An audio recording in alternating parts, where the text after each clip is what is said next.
Being aboard the destroyer USS Phelps in Pearl Harbor, I, Henry Griffoul, was one of the first people to know America had been attacked by Japan.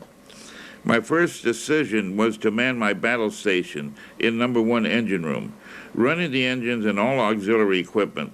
As part of the Black Gang, the engine room was the heart and soul of the ship to me. I was born in Beaver Falls, Pennsylvania in 1922.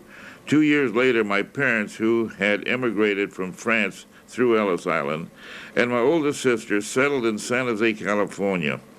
I joined the Navy at 18 for a 6-year tour after graduating from San Jose High School. I wanted to be independent and see more of the world. By the time I was 24, I'd been to Hawaii, all over the Pacific, entire eastern seaboard, North Africa, and the tip of the Aleutian Islands near Russia. It expanded my horizons, made me more patriotic and closer to my country because I understood why the war had been fought. My most memorable moment, the Battle of Saipan, was also our last major engagement. As usual, it was my ship under command of Lieutenant Commander Bruce Edward Schofield Trippency that went in with the first wave of the invasion troops, providing close fire support to troops landing on the beach. We were literally right off the beach and had neutralized some Japanese troop ships when we received fire from a 6-inch twin Japanese shore battery. The batteries were heavily fortified British 6-inch guns, captured at Corregidor and moved to Saipan, anticipating the invasion by the United States.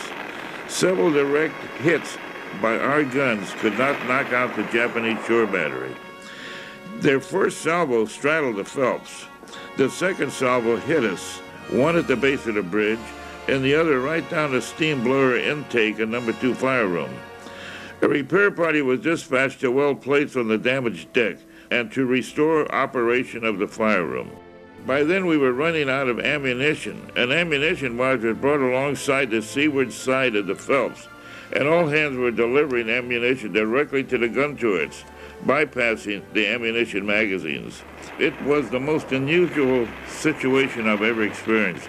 At one moment, one part of the ship was on fire. Men were welding on the deck. Live ammunition was being loaded by hand, and during this chaos, the baker was raised, signifying no smoking. And the whole time, our gunner's mates were pounding the island defenses, supporting our troops. After calling for backup, I saw 9 16-inch shells from the battleship Iowa come in over the horizon, looking like ducks flying in formation as they landed directly on the Japanese gun emplacement. It took over 5 minutes for the smoke to clear, and when it did, the guns were gone, and so was the entire hill they had been dug into. That might have been my best moment during the war because I knew if those guns had gotten off one more salvo, they would have cut our ship in half. The Phelps served in a total of 12 major engagements in the Pacific: Pearl Harbor, Coral Sea, Midway, Guadalcanal, and others. She was decommissioned in 1945. By then I was already married and we had our first child. In 1953 I started a wire conveyor belt manufacturing company, owning it until I retired in 1980. Knowing what I know now about the war, would I do it again?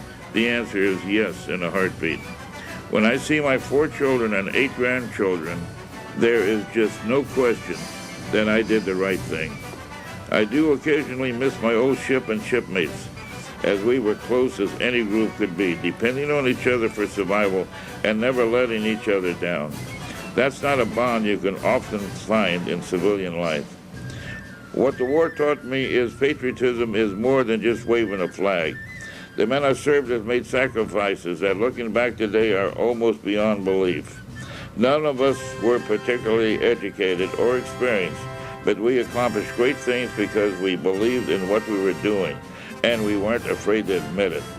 The Phelps was a magnificent piece of engineering, but it was the men who sailed her that won the battles by consistently reacting to change and facing challenges with courage and ingenuity. We were all scared at one time or another, but we just never gave up.